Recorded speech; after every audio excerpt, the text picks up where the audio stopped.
For this episode of Strangers and Aliens, I'm going to talk about not one, but two books from the independent Christian science fiction, small press realm, quadrant, whatever you want to call it. Not one, but two. I'm asking the question, is it worth reading? That I ask about science fiction and fantasy that comes from that Christian perspective. And the answer is a resounding, we'll talk about it.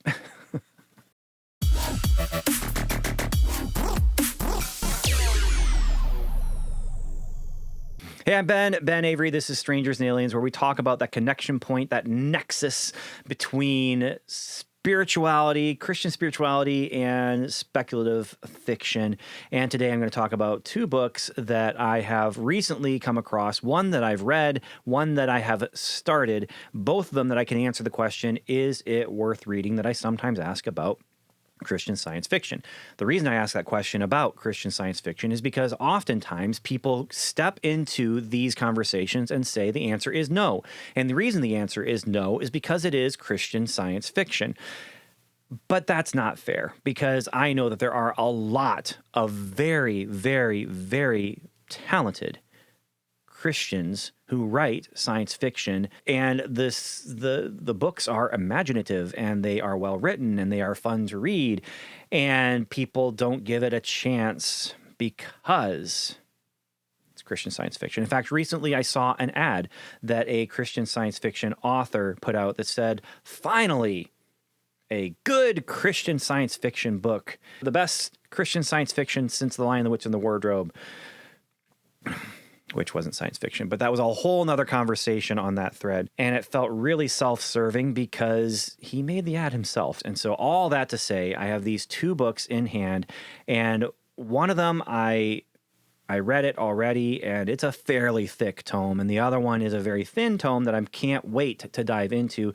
In fact, I haven't waited to dive into. I have started reading. I'm in chapter 1 right now, and I'm already talking about it on microphone, but that's because I have other things that I want to record about, and I really wanted to get this out because he just published this book.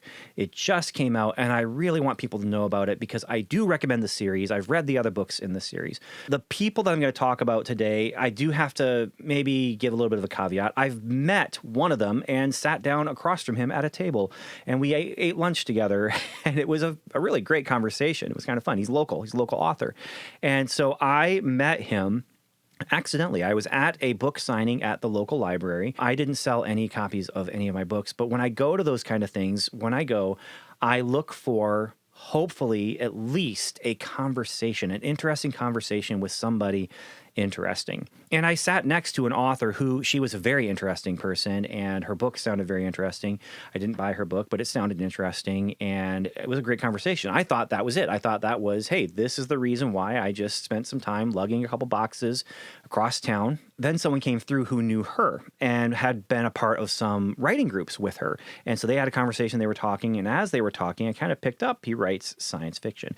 As I was talking to him, I found out what his book was, and I went ahead and I bought it because it sounded interesting. Here it is. It is huge. It is big. It is it is about the size of my anthology, A Time for Everything, that I edited. And I will say this. I will say that I was reading some of the materials that like the promotional material that he handed me so I could remember his name. He gave me I think it was a bookmark. And it said something about how this was a cross between Isaac Asimov and That Hideous Strength. And I'm like, okay, if you are going to compare yourself to those two big things, you really need to deliver. Well, I will say he did deliver. Now, That Hideous Strength is one of my favorite books of all time. It's my third favorite book in the C.S. Lewis Space Trilogy, but that just is because I put all three of those books pretty high up on a pedestal. But I will say it does deliver thematically, and it does deliver on the premise, the promise of being something that if you like Isaac Asimov and Isaac Asimov's world building, then you might like this. It is about a distant future world. It's kind of a Star Trek universe kind of a thing. Actually, a lot of what he was doing reminded me of what happens in Ghosts of the Future as far as the type of world building that he does and that he did. It's from the Spiral Gap trilogy, which I have the other two books in the trilogy.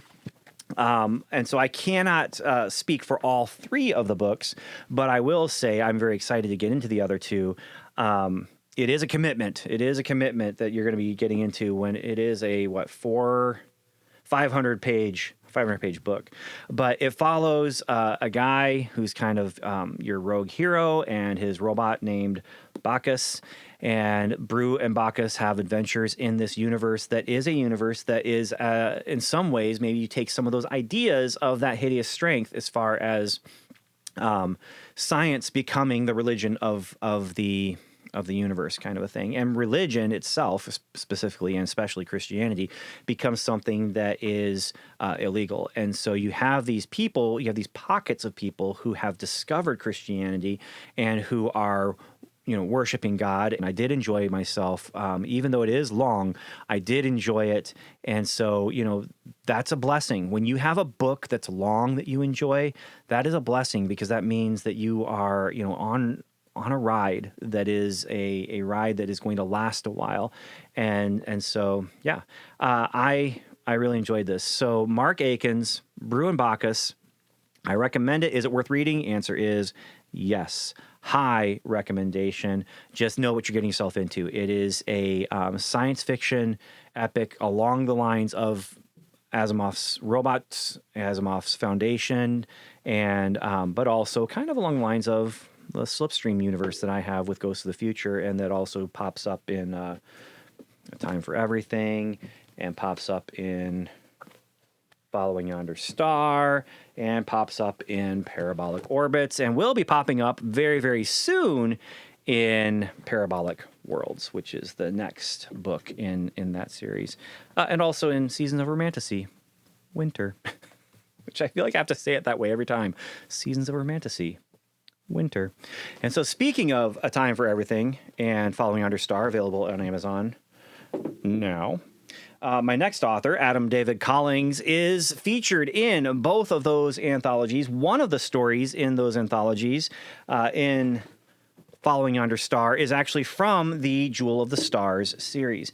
And so this one, I just wanted to talk about. I wanted to get it out there. I wanted to let people know that this book exists and you should get it. But before you get this book that I hold in this hand, you should get the books that I hold in this hand. And that is the Jewel of the Stars series. We got Season 1, Episode 1, Season 1, Episode 1, Earth's Remnant. Season 1, Episode 2, A New Reality. Season 1, Episode 3, The Legacy of War. I have talked about these books. I have enjoyed each and every one of them. And if you are a fan of Star Wars, a fan of Star Trek, a fan of Battlestar Galactica, a fan of Stargate, a fan of The Star Lost, any of those franchises that have the word star in them, you'll also enjoy this one that has the word star in it, Jewel of the Stars. Now, this is the fourth book in the series. I've been waiting for this for a very long time, Strange Alien World. And this one, according to the author, is the most Star Trek of all of them, because it is actually about the people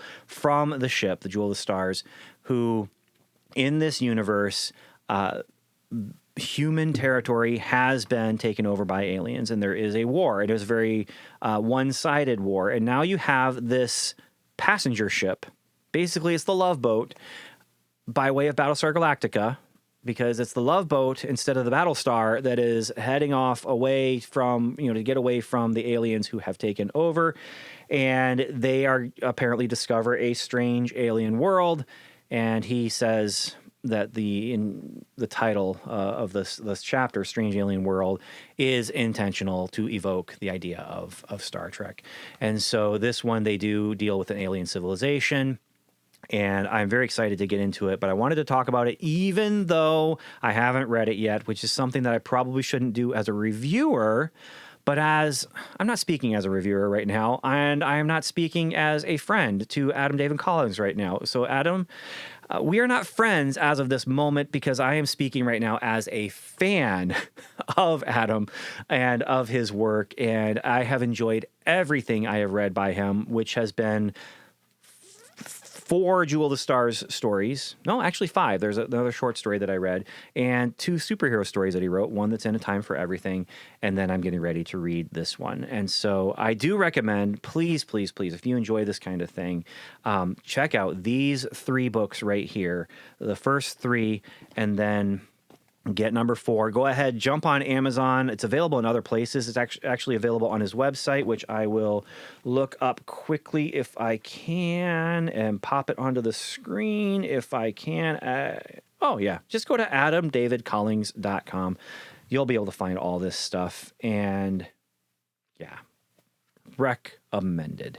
Yeah, and then the other thing about Adam's work is, as you can tell from what I was saying, this is season 1, episode 1. This is not on the cover. It doesn't say book 1, book 2, book 3, book 4. He is writing this as if it is a season of television, and these are each episodes of television, which, I mean, obviously, I wish for one of these every week? Yes.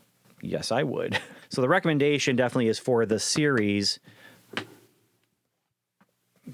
Technically speaking, I can't say that I recommend this because I read it. I'm only recommending it because I know what I'm getting into because of the other books. Okay, if you are a reader of Mark Akins or Adam David Collings and you do like those worlds that they have created, might I humbly ask to check out Ghosts of the Future, or to potentially, here in May, the end of May, you will be able to finally get Timepieces, which is 3 novellas about time travel. They all have in common the time travel device. It is a pocket watch, which is inspired by Voyagers, which is a favorite television show from when I was a kid, and it still holds fond memories and still holds up as well.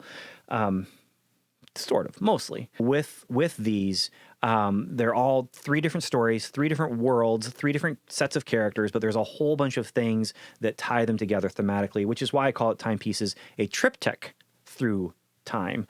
I'll be talking more about that later, but I do want to just throw it out there. Here at the end of May, Timepieces, it's coming.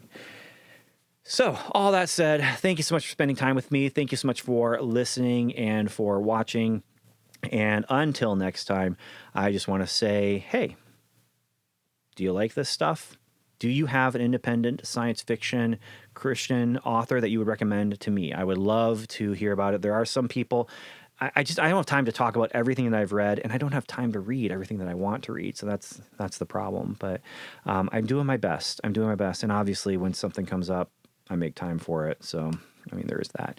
So, yeah. But if you have recommendations, please leave them down below. And I'm especially interested in if you have a recommendation from somebody that's not you, because then I know, oh, wow, somebody else, which, hopefully my recommendation for these guys means something. I can say, please buy my book. It's good. But obviously, I wrote it. And so I'm going to say that because I want you to buy it. I'm not going to say, please buy my book. It's horrible.